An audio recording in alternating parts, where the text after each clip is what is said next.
show is a lot freer. I mean, we're in our second season. We've only had one new director so far, so everyone that's come in has sort of known the game plan, and we're doing a lot of the things that worked for us last year and not doing the things that didn't work. I think the storytelling is tighter, but for Oliver, he has much less of a weight on him. I mean, there was very little that was heroic about what he was doing last year, save for, what he attempted at the very, very end. It was all vengeance and revenge and the burden of his father. So for Oliver this year, he's just much more relaxed, much more easygoing, and because what he's doing and how he is spending his nights is making him feel good. He's not really chasing a ghost anymore.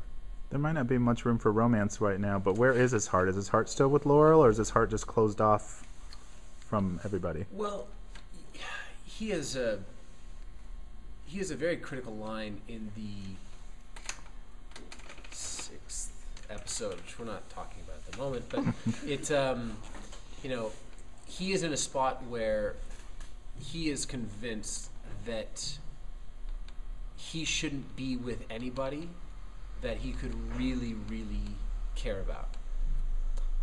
That doesn't mean he can't be with some people that he sort of kind of cares about.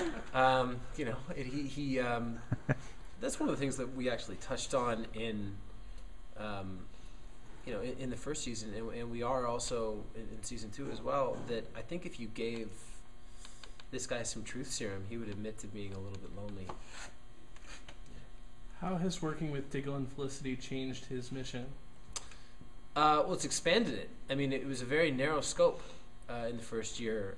Leading into the first season, the second season. I mean, the first episode we're dealing with hood copycats, and in the second episode, it's a very straightforward. People are stealing medical supplies that are earmarked for Glades Memorial, and we're seeing Oliver be really upset by people messing with, justice and what should happen in the city to make the city a better place. So, and both Diggle and Felicity have imparted some of those values onto him, because again, he didn't learned a lot of martial arts on the island, and he learned how to use a bow and arrow, and he learned how to become a killer, but I wouldn't necessarily say that he became a great person there. So they've given him a lot of empathy and a lot of understanding of there's more than one way to win a fight. Stephen, what would you say is the biggest thing you learned between season 1 and from season 1, I guess, going into season 2? Just from a practical standpoint, that it's a good long run, and that there's no way to fake it. When I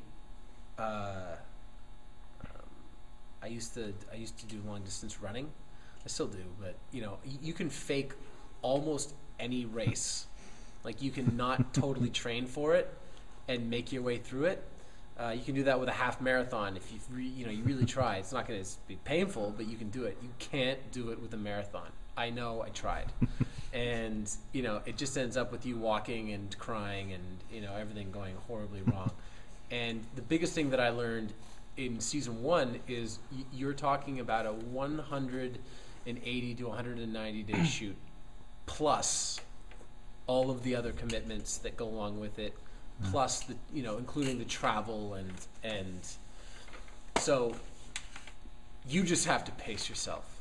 And a couple more days, we'll be a third of the way through season 2 for us, and I'm doing a much better job. I feel just as good, if not better, than I did when we started shooting. I have strict rules on how much sleep I get a night, because ultimately, I mean, I saw a group of you guys on, I don't know, the Tuesday that I was on the Tonight Show, and that was 2 days after we had wrapped.